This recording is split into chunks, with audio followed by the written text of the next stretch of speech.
Friends मैं यही कहूंगा आपसे, देखिए कि जो डाइट भोलानाथ नगर है ना, is a factory of jams. यहाँ से जैसे गोलकुंडा से कोहिनूर निकला था ना साहब, इसी तरह से यहाँ का टीचर जहां भी जाएगा ना, he will shine like a diamond. Each of you are a diamond. क्योंकि हमें यहाँ पर वो ट्रेनिंग मिली है ना कि जैसे किसान ने खेती की और ऊपर वाले से कहा कि भगवान ये पेड़ बढ़ते रहने चाहिए मेरे, ना इन्हें धूप देना, ना ज्यादा हवा देना, पानी टाइम पे देना। और बाद में जब वो फसल पकी तो जो गेहूं की बालियां थी उनमें गेहूं नहीं थे साहब।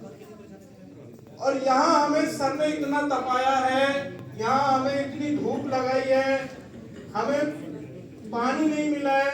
मैं आपको ये बताऊंगा सर, इतना काम हमसे कराया है सर ने।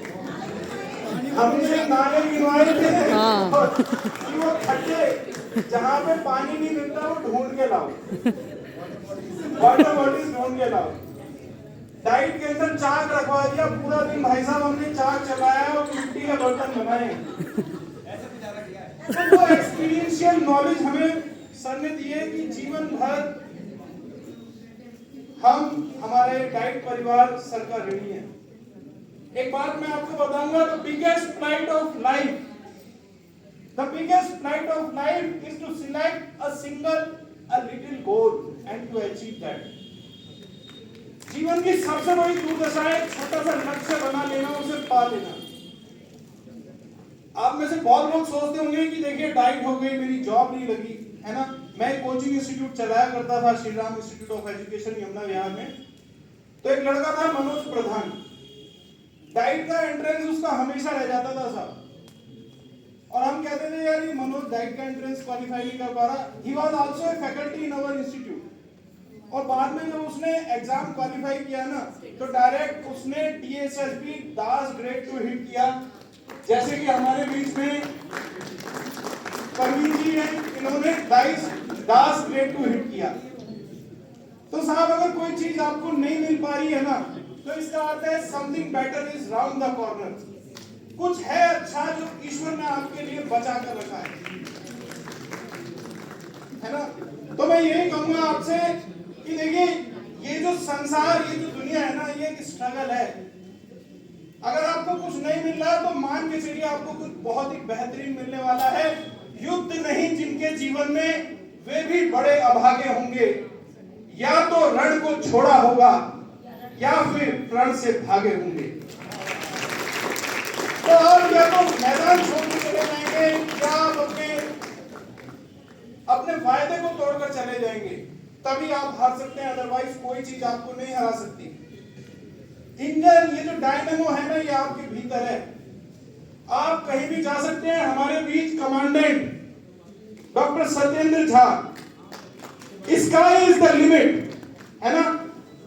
सिर्फ टीचिंग तक सीमित नहीं है आप लोग। मैंने आपको बताया गोलकुंडा की खान से निकला था कोहिनूर, और BNN की खान से निकले हैं आप जैसे डायमंड्स। जिनको तराशने वाली जो हमारी फैकल्टीज है ना, मैं बड़ा सौभाग्यशाली हूं कि मुझे अनिल सर का सपोर्ट मिला एक बड़े भाई की तरह। हमारे तस्लीम साहब इतनी सलाहियतें हमें दी कि जीवन भर हम कभी हार मानने वाले नहीं है, कभी रुकने वाले नहीं है। हमारे सतनाम साहब, हमारे सुनील सर, हमारे डॉक्टर मुनेश सर, कुछ फैकल्टीज हैं जो नहीं रही। देखिए आना जाना जीवन का नियम है, पर ईश्वर ने इस पर्टिकुलर टाइम फ्रेम में हमें जो ब्लेसिंग्स दी ना, उसके लिए मैं आपका जीवन भर इस डाइट परिवार का आभारी रहूंगा। So thank you so much. Time over की बार बार बात आ रही है, कहने को बहुत कुछ है, लेकिन मैं यही अपनी वाणी को विराम देता हूं। और पंकज प्लीज थोड़ा सा अपना शेयरिंग कीजिए। एक बात और बताऊंगा, एक छोटी सी बात। डिवाइन वर्क फाउंडेशन ट्रस्ट एक NGO है जिसे मैं चलाता हूं, क्योंकि दुनिया सिर्फ यहीं तक सीमित नहीं है कि आपने इस दुनिया में क्या लिया। फर्क उस बात से पड़ता है कि आप इस दुनिया में क्या देकर गए। So friends, we are running an NGO for deprived, for mentally challenged students, बच्चे जो अनाथ हैं, रेलवे स्टेशन पर जिन्हें लोग छोड़ जाते हैं। तो हमारे पास साईं कृपा फाउंडेशन जो कि नोएडा में काम करता है, इस तरह का बच्चा अगर आपको मिलता है, you can contact me, feel free to call me, तो हम उस बच्चे के रिहैबिलिटेशन के लिए काम करते हैं। So thank you so much everyone. Now I invite to one of my friend, please come. नमस्कार सर। और अभी जैसे भूषण है नाम के, मैं 2 मिनट पहले मुनीश सर को भी याद कर रही थी, क्योंकि मुझे याद है देयर वाज एन इंसिडेंस कि किसी चीज़ के ऊपर डिस्कशन चल रहा था, तो सर ने मुझे बोला कि ना तुम आटा गूंदा करो। सो सर के तुमको गुस्सा बहुत जल्दी आता है, सो प्लीज़ डू दैट। तो आज भी जब मैं किचन में काम कर रही हूँ, आई ऑलवेज रिमाइंड सर कि हमने राइट से यही नहीं सीखा कि how to get settle in your life, how to get very well settled in your personal life also we have learned from this, right?